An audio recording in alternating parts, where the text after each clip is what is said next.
Shalom. Haleluya.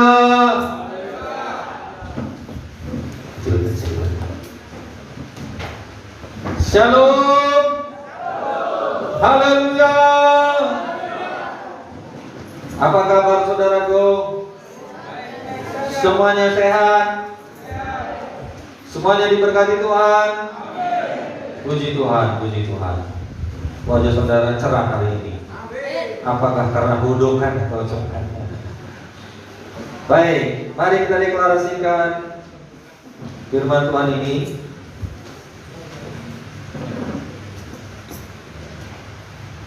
Dua, tiga, ya.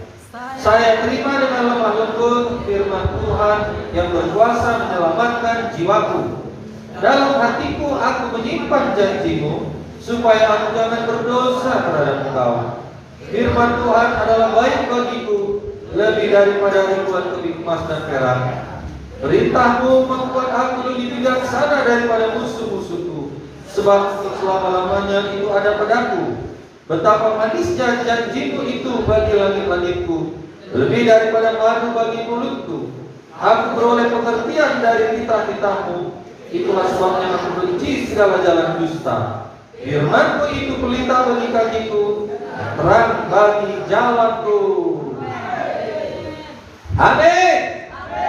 Puji Tuhan Bapak Ibu. Tuhan Yesus memberkati kita semuanya.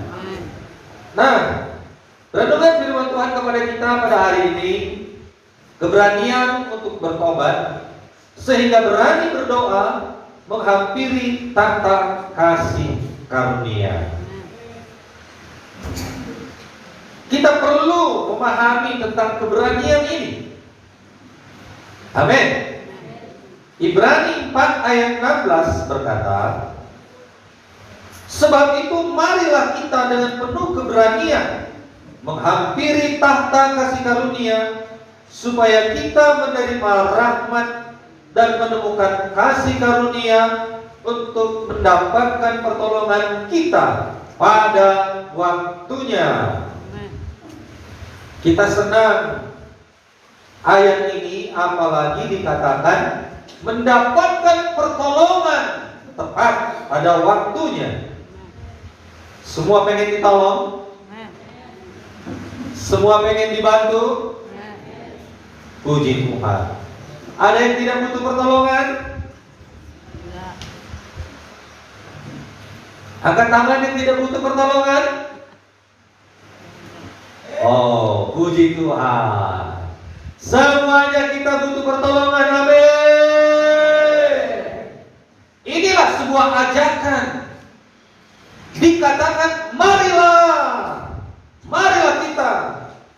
Ini ajakan kepada semua orang untuk menghadap Tuhan. Marilah, dikatakan, kita hampiri tahta kasih karunia, karena di sana penuh berkat. Amin. Mari. Yesus juga berkata, mari datang kepadaku engkau yang letih lesu dan beban berat, aku akan memberikan kelegaan kepadamu. Berarti kalau kita diundang, mari.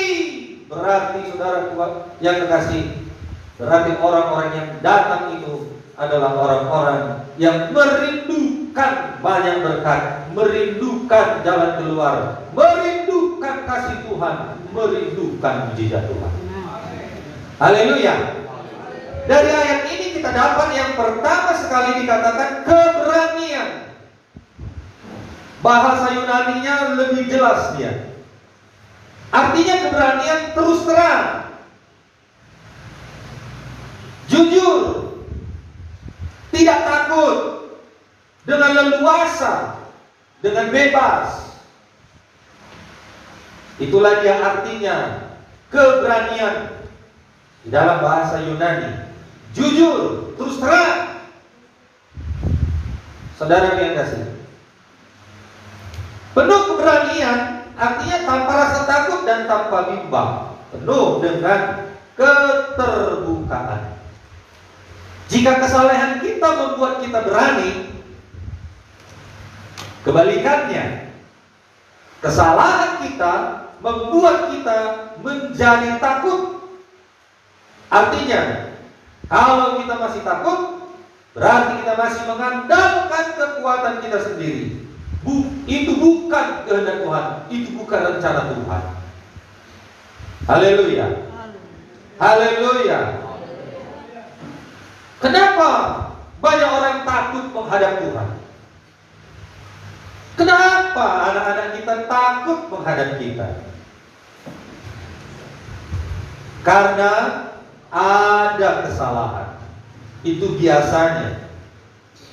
Betul? Betul? Kalau tidak ada kesalahan, kita nggak perlu takut. Kenapa kita takut menghadap Tuhan dan tidak mau mendekat? Mengapa? Yang pertama sekali, karena dosa. Amin. Contohnya adalah Adam dan Hawa. Gak berani lagi mereka dekat. Gak berani menghampiri Tuhan. Kenapa? Karena dosa.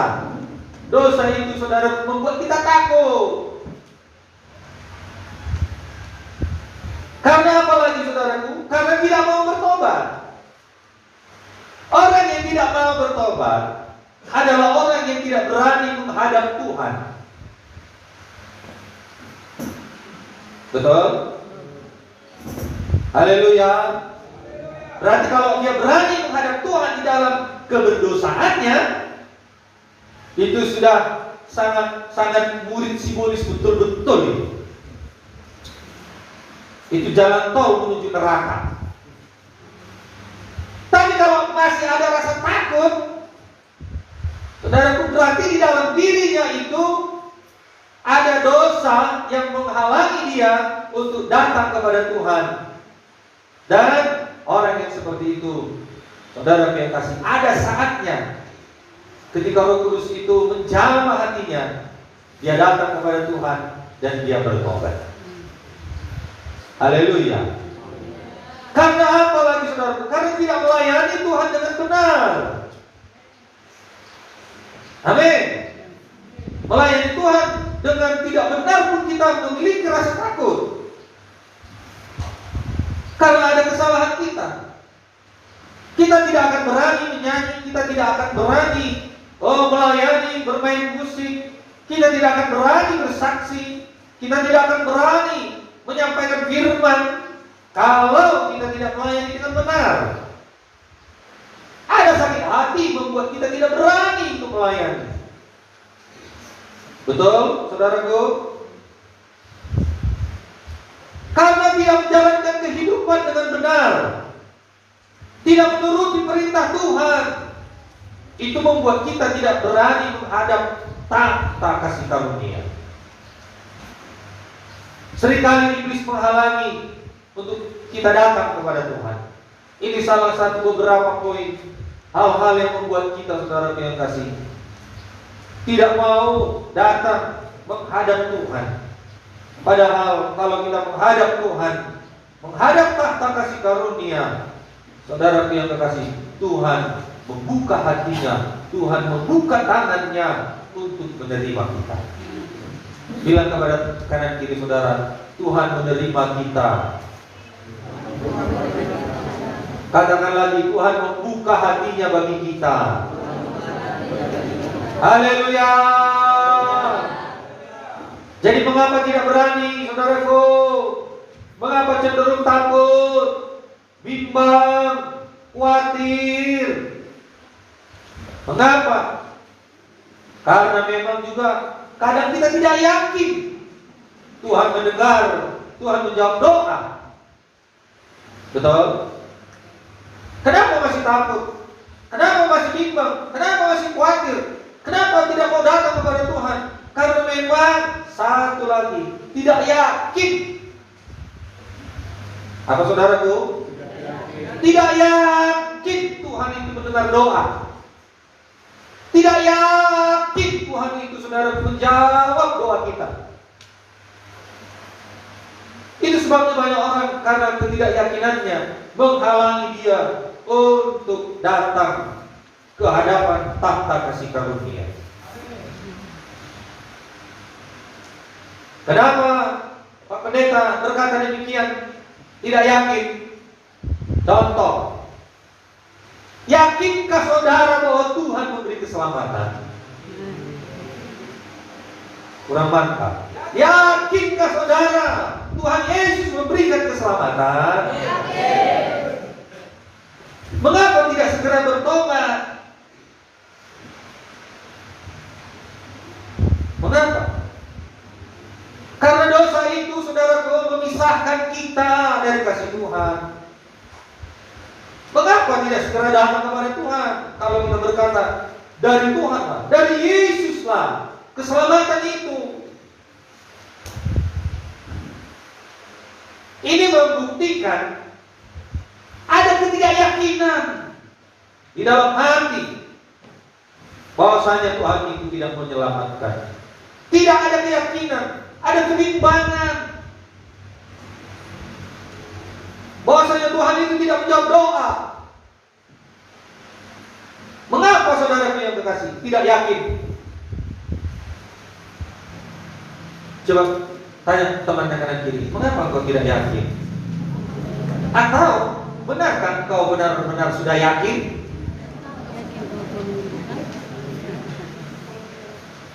Yakinkah bahwa Tuhan memberi berkat, saudaraku? Saya ulangi, yakinkah Tuhan memberi berkat bagi kita?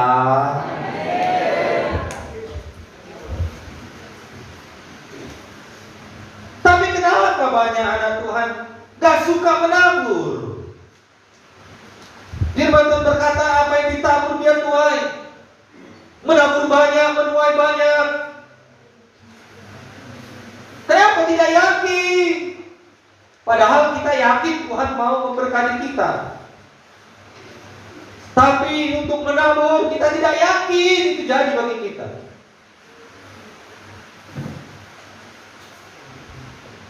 Haleluya. Tidak yakin. Apalagi saudara, yakinkah bahwa Tuhan memberi kesembuhan? Saya ulangi, yakinkah Tuhan Yesus yang memberikan kesembuhan? Tapi kenapa pergi ke dukun untuk berobat? Paranormal, orang pintar katanya. Kenapa pegang jimat? Itu menunjukkan ketidakyakinan. Kalau sepenuhnya kita berkata Yesuslah penyembuhku,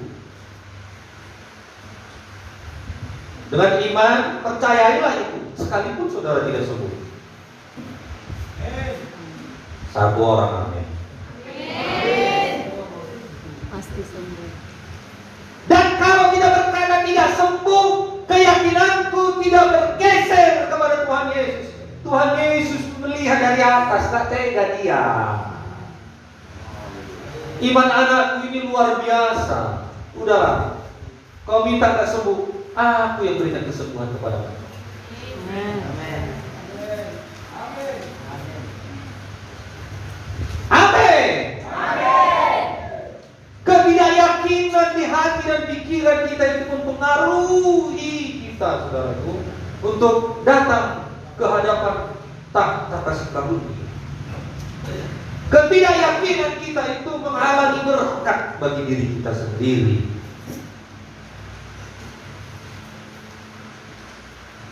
Yakinkah bahwa Tuhan memberi solusi atas persoalan kita? Yakin? Puji Tuhan. Jadi jangan saudaraku minta nasihat dunia ini saudaraku untuk menjatuhkan kita.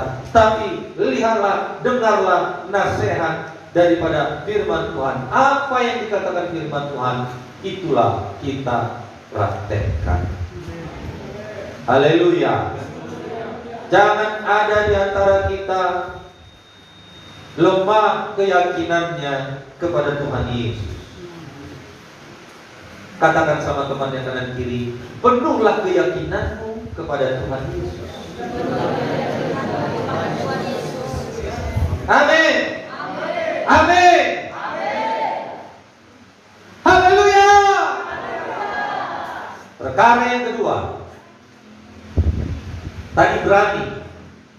Jangan cuma berani saudara menggegapi ya. Beranilah datang kepada Tuhan. Yang kedua dari ayat yang kita baca tadi, menghampiri tahta kasih karunia. Disebut tahta kasih karunia karena dari tahta itu mengalir kasih, pertolongan, kemurahan, kesembuhan, pengampunan, kuasa Roh Kudus, bahkan karunia-karunia rohani, dan semua yang kita perlukan di dalam hidup kita. Di tahta kasih karunia itulah Tuhan siapkan, Tuhan sediakan. Amin. Apa namanya saudaraku? Kasih karunia. Dengan kekuatan kita tidak akan mampu. Dengan kehebatan kita tidak akan mampu. Secara manusia kita tidak mampu. Kita butuh kasih karunia. Haleluya. Kabar baiknya Tuhan Yesus tidak pernah menutup hatinya. Dia selalu berkata, welcome anakku. Kalau di dunia ini masih banyak larangan. Ada akses-akses larangan. Kita melihat larangan masuk di sekolah mungkin, di kantor, di bank, di kantor-kantor pemerintah. Masih banyak di situ dikatakan dilarang masuk. Orang jelek dilarang masuk. Orang ganteng silakan. Orang jelek dilarang masuk. Orang cantik silakan. Contoh larangan, betul? Kalau datang sama Tuhan, ada yang buat begitu? Ada? Orang ganteng, orang jelek, silakan masuk. Yang ganteng katakan amin. Yang cantik katakan amin. Boleh tuh yang cantik ya. Yang jelek katakan amin. Tidak. Ya. Jangan.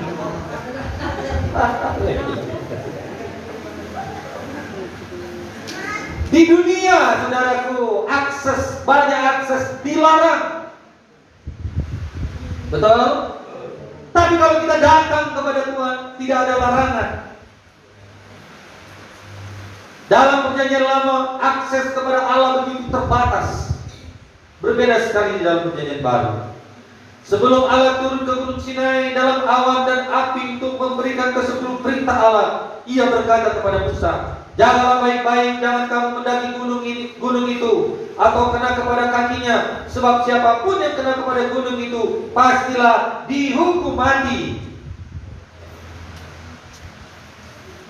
Ketika orang Yahudi menyembah di tabernakel dan bait suci, hanya imam besar yang dapat masuk ke ruang Maha Kudus, tempat di mana kehadiran Allah. Keluaran 19 ayat 12. Terbatas. Itu di dalam perjanjian lama. Hanya imam saja yang bisa masuk ke ruang kudus dan ke ruang Maha Kudus. Allah mengajarkan kepada umatnya bahwa orang berdosa tidak dapat mendekati kekudusan Allah dengan kekuatannya sendiri. Itulah di dalam perjanjian lama. Betul? Tetapi ketika Yesus mati di kayu salib, dikatakan tabir bait suci itu terbelah dua. Artinya tidak ada lagi penghalang kita masing-masing pribadi bisa langsung berhubungan dengan Tuhan di sorga. Kita berdoa bisa langsung kepada Tuhan. Amin. Akses kepada Tuhan terbuka lebar. Oleh karena itu, bersyukurlah kita hidup di zaman sekarang ini. Saudara yang kasih, begitu terbukanya Tuhan kepada kita. Amin. Orang Israel harus menyucikan dirinya sebelum menghampiri tahta di Gunung Sinai. Tapi kita telah disucikan melalui Yesus. Imam dalam Kristus memungkinkan kita memiliki hubungan yang pribadi dengan Allah, Pencipta kita, dengan leluasa, dengan bebas. Amin. Amin. Datanglah kepada Tuhan. Bagaimanapun keadaan kita, Dia membuka hatinya sepanjang kita menetapkan hati untuk bertobat dengan sungguh-sungguh. Dia buka hatinya. Dia tidak pernah menolak siapapun yang datang kepadanya. Berani menghadap Tuhan? Berani. Hanya jika kita mengaku dosa kita. 1 Yohanes 1 ayat 9 mengatakan, Dia setia dan adil. Kita datang, Tuhan, aku orang berdosa, banyak dosaku, Tuhan, ampunilah Tuhan. Tuhan setia dan adil. Amin. Dia mengampuni kita. Dia mengampuni kesalahan kita. Dia menerima kita. Oh, saudara, betapa baiknya Tuhan itu. Kalau sesama manusia, belum tentu kita dapat menerima yang seperti itu. Betul? Kadang kita berkata, maaf saudaraku, maaf 1000 kali maaf. Apa katanya? Tiada maaf bagimu. Tidak ada orang seperti itu di tempat ini.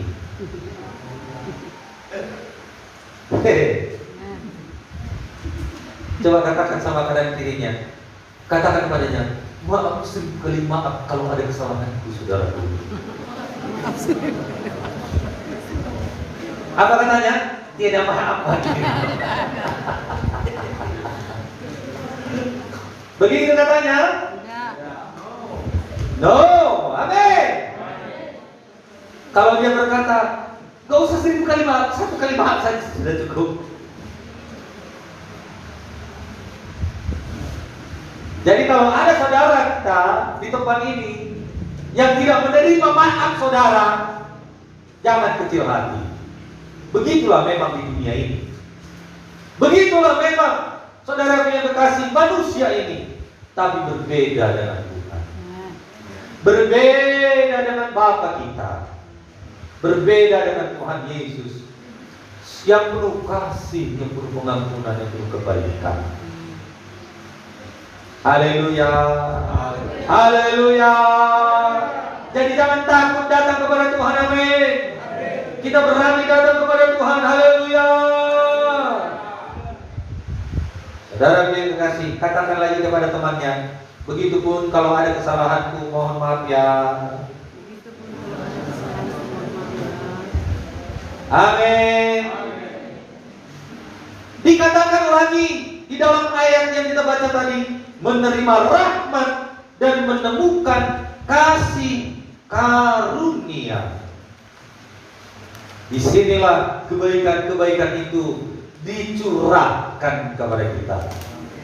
Rahmat dan kasih karunia merupakan kasih yang dicurahkan kepada kita, yang seharusnya kita tidak layak untuk menerimanya. Gak layak kita menerimanya sebagai orang berdosa. Gak layak. Surga gak layak untuk kita. Kesembuhan sebenarnya gak layak bagi kita. Berkat melimpah gak layak bagi kita. Tapi karena kita datang kepadanya, menghampiri tahta kasih karunia-Nya, menghampiri Dia di dalam doa kita, melalui doa-doa kita, Dia penuh kebaikan. Roma 5 ayat 21.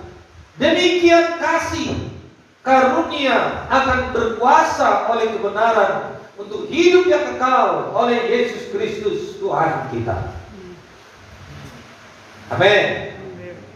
Itulah bentuk kepedulian dan besarnya kasih Allah kepada manusia. Dia tidak menginginkan satupun di antara manusia itu binasa.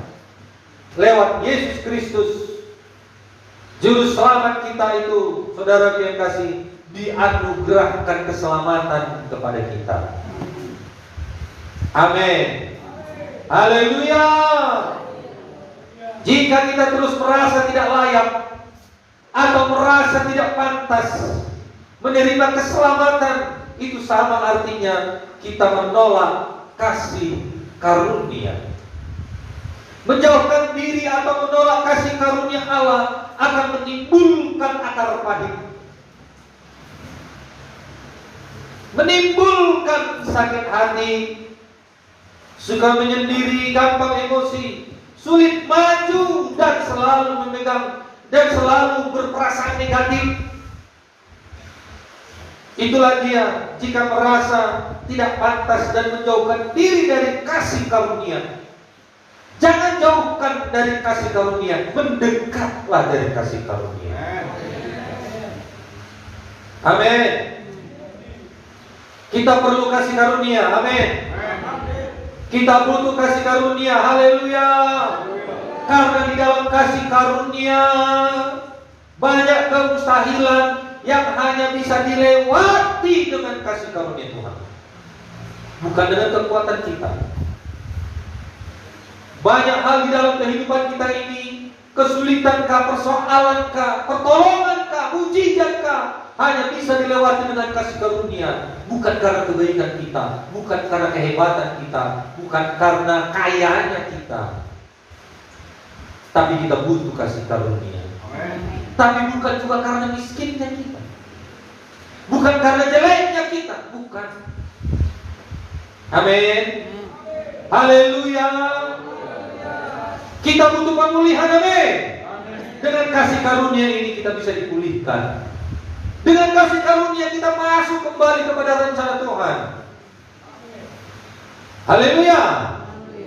Banyak kemustahilan bisa kita capai. Banyak saudara yang kasih kemustahilan yang hanya bisa dilewati dengan kasih karunia. Yang tidak mungkin bisa menjadi mungkin jika kita menerima kasih karunia.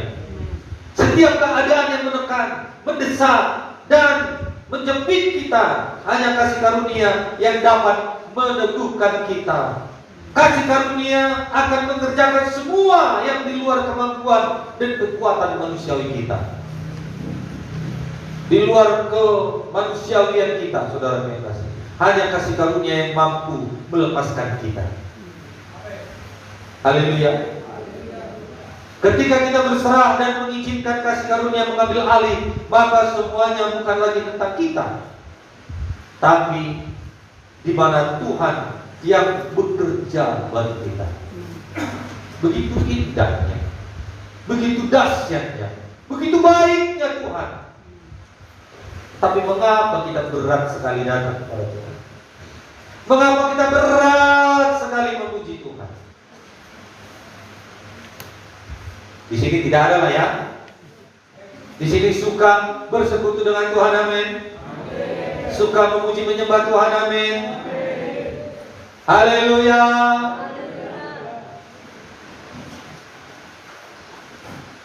Tuhan rindu melakukan mujizat yang besar, menyatakan pertolongan, pembelaan, dan pemeliharaannya yang sempurna melalui kasih karunia.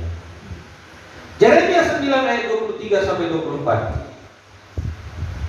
Beginilah firman Tuhan, janganlah orang bijaksana bermegah karena kebijaksanaannya, janganlah orang kuat bermegah karena kekuatannya, janganlah orang kaya bermegah karena kekayaannya, tetapi siapa yang mau bermegah, baiklah bermegah karena yang berikut,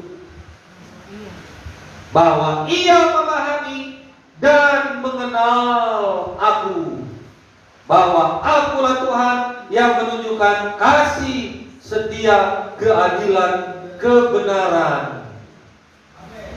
Amin. Baiklah kita mengenal Tuhan.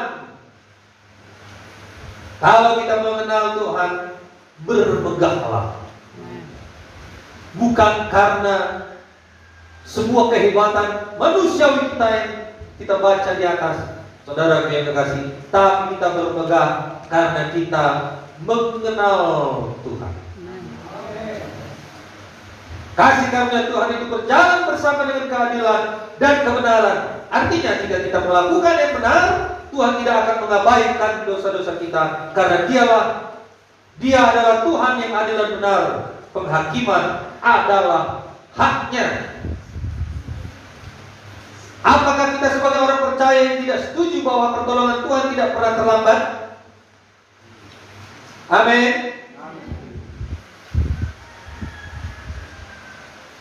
Kasih karunia dan keadilan dikatakan tadi harus berjalan bersama-sama. Artinya, maksudnya begini. Kalau dia berdosa, memang dia menghukum dosa. Kejamkah Tuhan? Dengan dosa dia memang kejam. Haleluya. Haleluya. Kalau namanya dosa dia memang kejam, karena memang itu Tuhan yang adil. Amin. Amin. Tidak ada tawar-tawar kepada dosa. Hanya kepada dosa lah dia berani kejam. Itu sebabnya semua orang yang tidak bertobat, semua orang yang saudara yang kekasih jauh daripada Tuhan, pengikut-pengikut iblis, dia tidak bisa masuk dalam kerajaan Allah. Oleh karena itu, datanglah ke hadapan Tuhan. Amin. Nah, kemudian dari ayat yang kita baca tadi, kita mendapatkan pertolongan pada waktunya.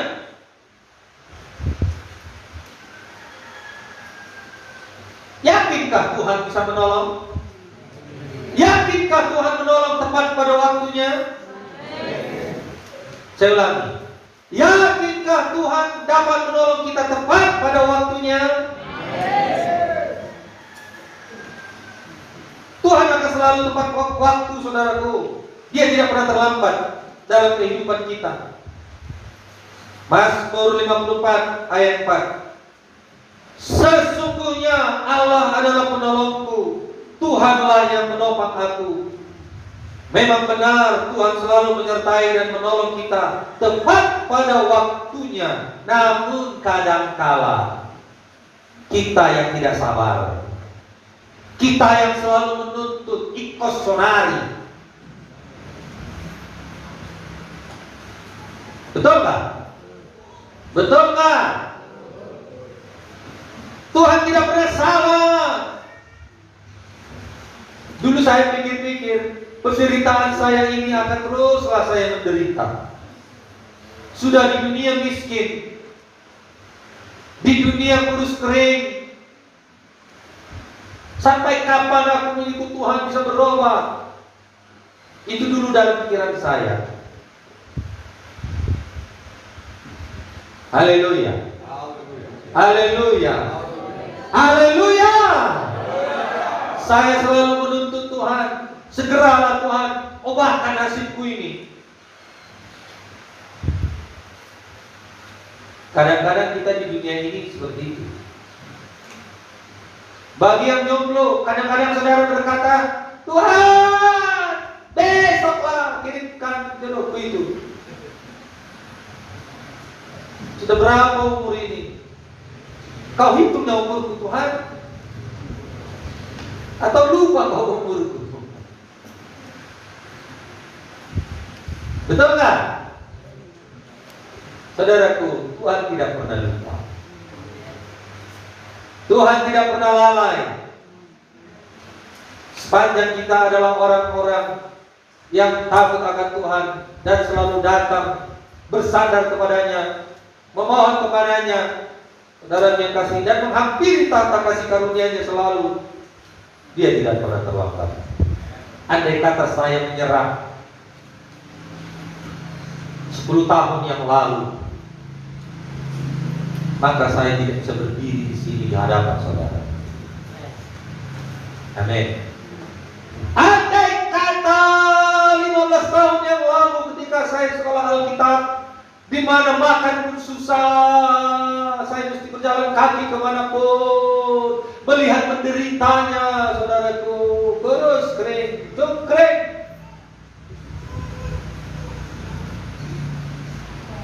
Mungkin saya berkali-kali saya bilang, Tuhan, sudahlah, sampai di sini aja lah Tuhan, cukuplah, biarlah aku kerja di dunia ini. Tapi berkali-kali juga ada saja yang memulihkan, ada saja yang menasehati, ada saja yang menyungguli untuk tetap teguh, kuat. Amin. Amin. Amin. Andai kata saya berkeras hati,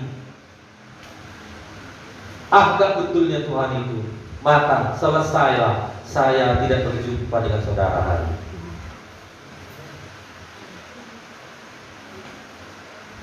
Haleluya saudaraku. Haleluya. Bukan waktu kita, tapi waktu Tuhan. Amin. Begitu jauhnya, begitu bedanya waktu kita dengan waktu Tuhan. Kehendaknya dengan kehendak kita.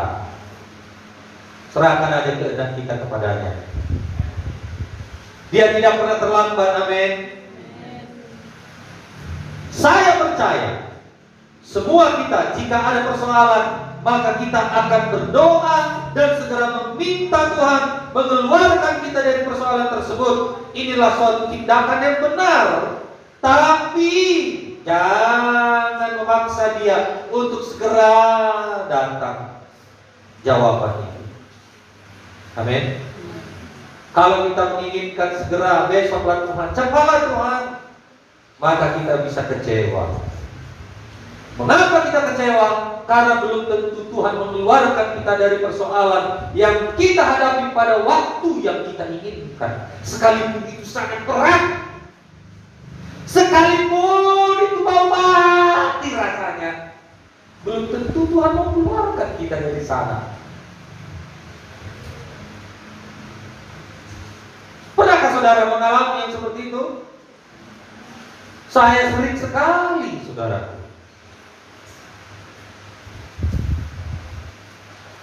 Kadang-kadang saya bertanya, Tuhan, entah gak adanya kau memang. Tetapi kalaupun belum saatnya kita keluar dari persoalan kita, maka tetaplah bersyukur kepada Tuhan. Tetaplah pegang Yesus di dalam kehidupan kita. Iman kita tidak akan luntur. Amin. Sekalipun ada penderitaan, sekalipun banyak persoalan dan pergumulan, Tuhan tidak pernah terlambat. Haleluya. Haleluya. Kita menghadapi pertolongan dan jawaban Tuhan itu cepat dan instan. Tidak perlu menunggu lama. Kalau bisa sekarang Tuhan. Padahal Alkitab dengan jelas memberikan petunjuk bahwa waktu Tuhan adalah kedaulatannya, dan yang bisa kita kerjakan adalah mengikuti waktu Tuhan dan kehendaknya yang terbaik. Kehendak Tuhan yang terbaik.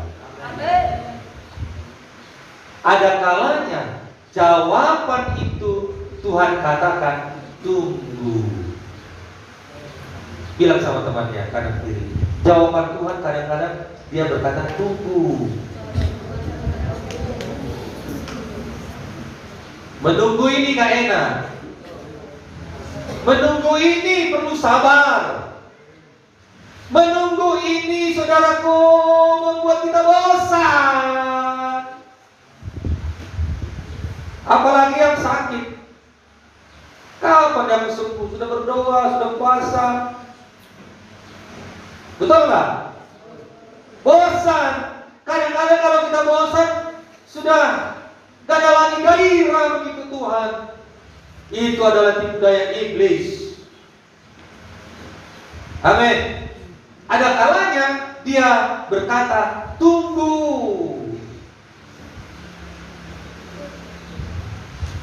Bilang lagi sama temannya, ada kalanya Tuhan berkata tunggu.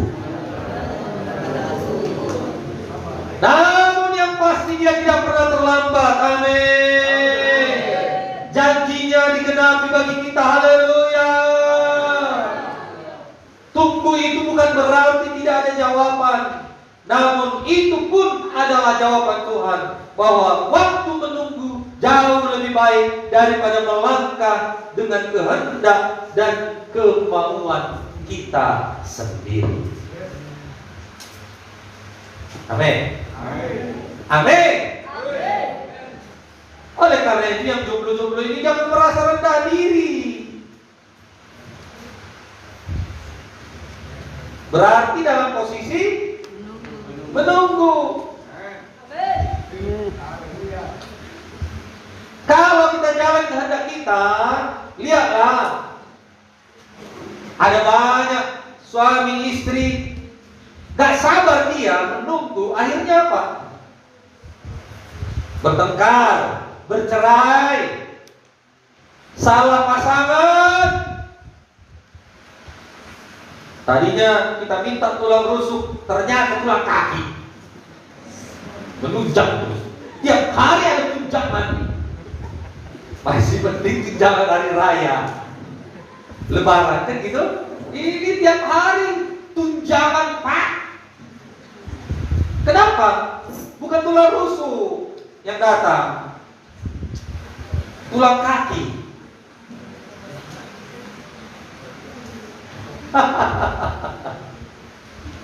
Siapa di sini yang dapat tulang kaki angkat tangan? Tidak ada ya? Tidak ada. Berarti keluarga-keluarga di sini penuh dengan kedamaian, penuh dengan sukacita, penuh dengan bahagia. Jadilah bagi kita semuanya. Kenapa sekali-sekali tepuk tangannya?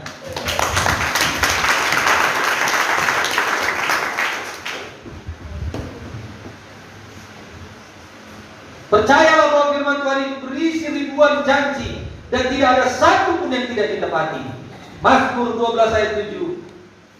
Janji Tuhan adalah janji yang murni, bagaikan perak yang teruji, 7 kali dimurnikan dalam dapur peleburan di tanah. Janji Tuhan itu adalah janji yang murni. Pegang itu, amin. Apakah saudara berkata pertolongan Tuhan terlambat? Kita menganggap pertolongan Tuhan terlambat dan tidak tepat waktu karena kita mengukurnya menurut agenda rencana dan waktu kita. Sedangkan waktu Tuhan itu indah pada waktunya. Mengapa kita berkata terlambat? Dan mengapa kita berkata, saudaraku yang kekasih, tidak ada pertolongan? Karena kita ukur menurut diri kita. Inilah yang mungkin juga dirasakan oleh Maria dan Marta. Tunggu, perkataan tunggu ini. Maria dan Marta, saudaranya Lazarus. Maria, Marta, itu saudaranya Lazarus yang sakit kusta. Maria datang memberi kabar. Sampaikan dulu kepada Tuhan Yesus supaya dia datang kepada sahabatnya Lazarus, karena Lazarus sakit keras dan hampir mati. Sampailah kabar itu kepada Tuhan Yesus. Setelah didengarnya Yohanes 11 ayat 6, setelah didengarnya kabar Lazarus sakit, dia malah sengaja, Yohanes 11 ayat 6, namun setelah didengarnya Lazarus sakit, ia sengaja tinggal 2 hari lagi di tempat di mana ia berada. Sengaja.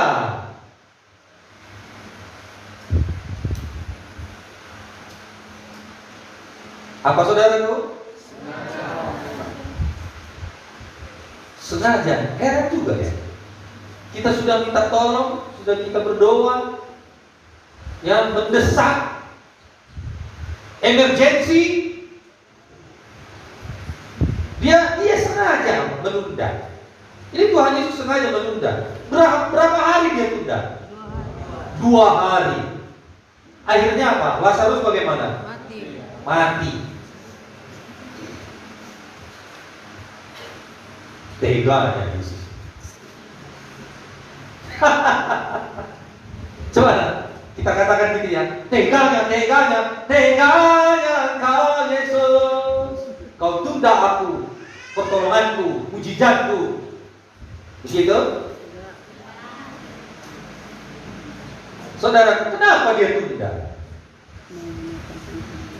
Ternyata Tuhan Yesus memiliki agenda lain. Apa agenda lain? Dia tidak hanya mau Lazarus sembuh, tapi bangkit dari kematian. Lebih besar mujizatnya, lebih besar berkatnya, lebih besar dampaknya. Berarti kalau ada Tuhan menunda kepada kita permohonan doa kita, saudara yang kekasih, berarti dia mau menyatakan mujizat yang lebih besar. Yang lebih besar. Amin.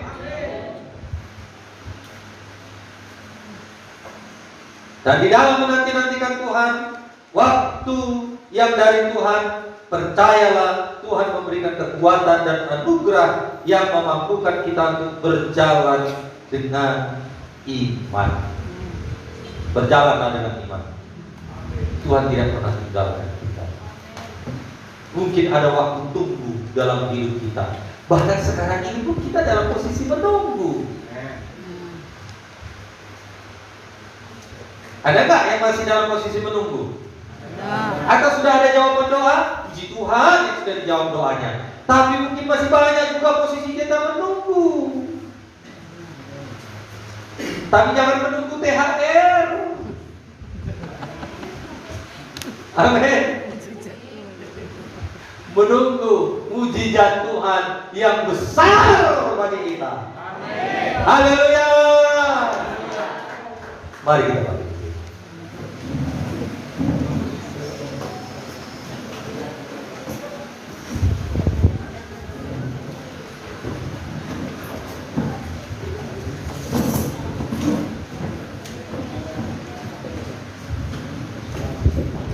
Jangan kecewa ketika kita menunggu. Jangan berbuah hati ketika apa yang kita inginkan itu belum terjawab. Teruslah setia, teruslah hampiri tahta kasih karunia. Artinya bagaimana? Teruslah lipat tangan berdoa, memuji, menyembah Tuhan. Mohon pertolongan Tuhan, jawaban dari Tuhan.